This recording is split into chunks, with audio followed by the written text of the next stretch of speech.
For all the fun I make of my cousin Carl, how he's an idiot, how he does stupid ass things that are an embarrassment to the rest of the family, well, to be honest, if you dig down deep and really get to know him, he is an absolute moron. But what if you're a genius like Isaac Newton? So you're strutting around like, oh yeah, I came up with the theory of gravity, so I'm all that. Well, unlike Carl, Isaac had many sides to his personality, and very few of them were cool. It's Russ Woody again, whether you like it or not, with another vital historical fact. Genius Isaac Newton was born in 1643 and died in 1727 in that exact order. Though he wasn't as peculiar as some geniuses, like Tesla, who actually fell in romantic love with a pigeon. And by the way, no idea if there was any between Tesla and the bird, which I'm not an expert on, but I'm guessing something like that might be pretty uncomfortable for the little guy. Isaac, though, did hate his stepfather and threatened to burn his father's house down, so there's that. And he reportedly could not understand mathematics from the books he bought from his studies at Cambridge.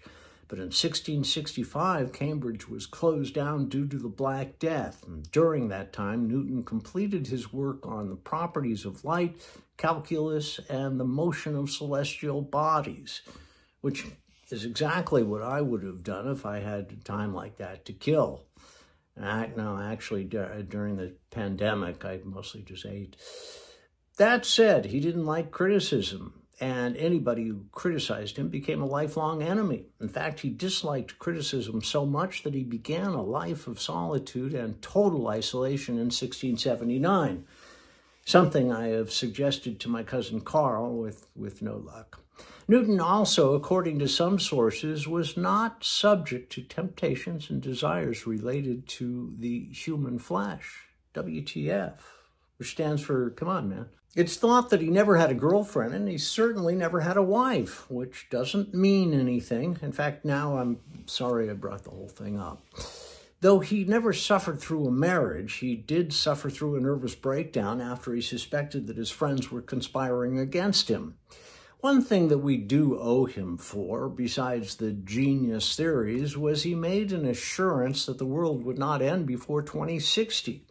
Which gives us something like 30 plus years to go, even though it's crazy, except for global warming.